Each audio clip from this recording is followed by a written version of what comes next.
eventually pleaded guilty to the murder of Marshall University student Samantha Burns, who was 19 when she was kidnapped and killed. 2 weeks ago, the Q Center received another map from folks of the area. The convicted killer says that he and Brandon Basham buried their first victim, West Virginia College student Samantha Burns. Okay, now to the reason you write. Samantha. I'm not sure to where I even begin. I've received so many letters just like yours, and only 2 were sincere, and those 2 were her own family members. I usually do not respond to letters about Samantha, but I have a good feeling about you, and since I am running out of time here on this journey, I figured maybe you will be the one who could help me locate Samantha. I have nothing to lose, so here I am writing you back in hopes you are sincere about helping me locate Samantha, and that this isn't just something fun for you. Don't take that wrong, as there are people like that. I just want you to realize that impact this could have on the Burns family, so this cannot be taken lightly. If you're sincere about putting your all into working with me to locate Samantha, then I'll do all I can to help you find her, before my time ends. I spent 12 years trying to show I've been honest from the start, and Buffalo Creek Road is the right place. I don't know how she hasn't been found yet. It has me slumped. It's like a roller coaster ride. Her shirt was found out there, and I felt like it wouldn't be long before she was found, and that was 5 years ago now, and I want nothing more than to find her. I hurt deeply for the Burns family, and they do deserve to have their loved one's remains, and I'll tell you the same that I've told them. I'll do all I can to find her, and as long as you're sincere and will listen to me and search to prove me right, not wrong, then I believe we can locate her and give the Burns family some kind of closure. The FBI did do the unbelievable and brought me out to Route 75, and I was able to point out the area, and this is why I'm lost for words, because she still hasn't been found. I have collected thousands of investigating documents and boxes of discovery material, and I've put my all into finding her, but it's just not happened, and I do know everything has its own timing, so maybe, just maybe, this is why our paths has crossed. When I received this letter, I knew that this was going to be a part of my life for a long time, and right now, not to go into too much detail and take away from other episodes, but it's going on it's over 11 years that I have been involved in this. I can't imagine, what the Burns family has went through and is still going through to this day. I know it's probably rough to see things in the news, and, it's one of those things, it's hard to talk about, but her story needs to be told in a sense, and to keep people talking, because there is information out there that I think will lead to her. But if you go into his letter, he seems to be sincere, but like I said, it all depends on how you take into what you believe and how you're going to believe and take the information in. This is trying to do what I'm trying to do with these episodes is retelling the story of what I've done in 11 years. This doesn't take away from anything else that's been done. This is what I have found, and I'm trying to piece it all together because, like I said, we all want her found and have a final resting place and, give closure to her family and the community because, like I said, everybody I've talked to that knew her and her family talked about how amazing they were. And the whole case, just left an impact on the community where she's from, and the family in itself. And like I said, it's a lot to take in, and it always will be. It always will be. And like I said, I feel for them a lot, and hopefully one day they will, like I said, be able to find closure in all of this.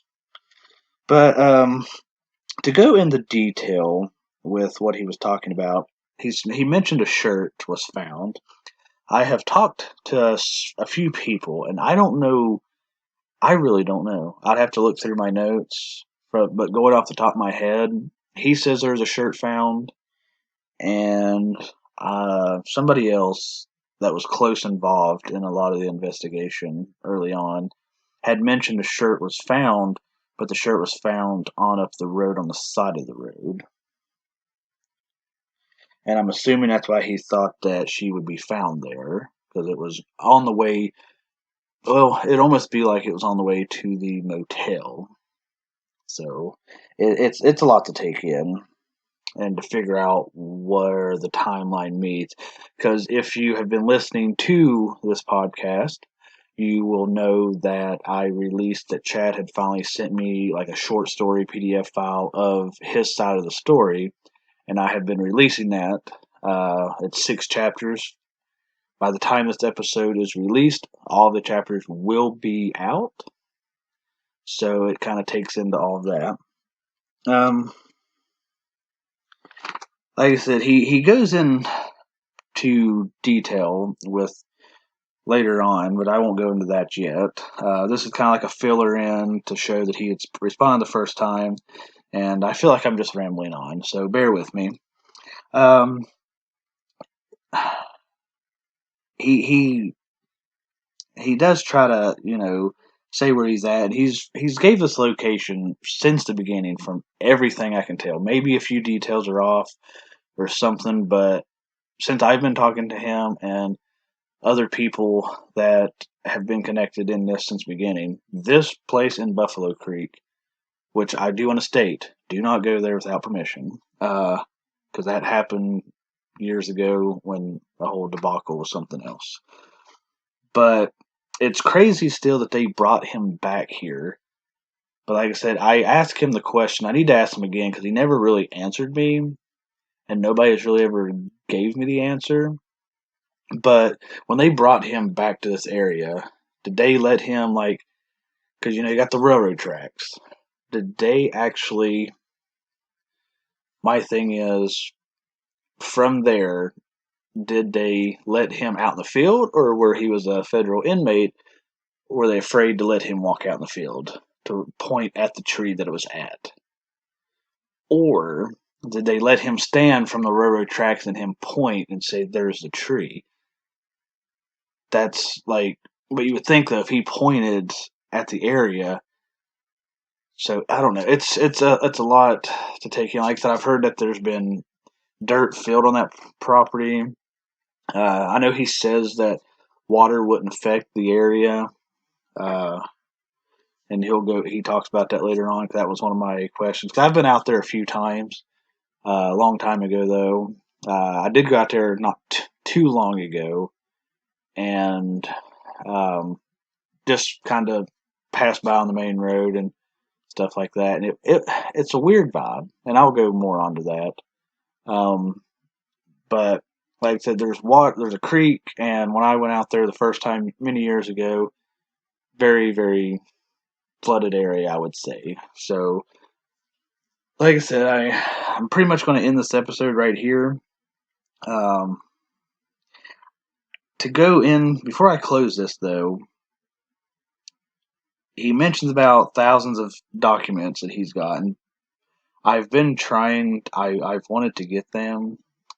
I have offered to send money to get them if he has them, but I've never to this time have got them. I know he's offered them to other people, I do know that, and I don't think they've ever received them. And what kind of documents are they? Are they just things that people have sent him? Or is this actually files that, the people in the investigation have sent him, or his attorneys have sent him, or what's going on? I do not know. But I thank you all for tuning in, and I'll see you on the next episode. And the way I ended the blog years ago, I do want to say maybe, just maybe, this is why my path crossed with Chad.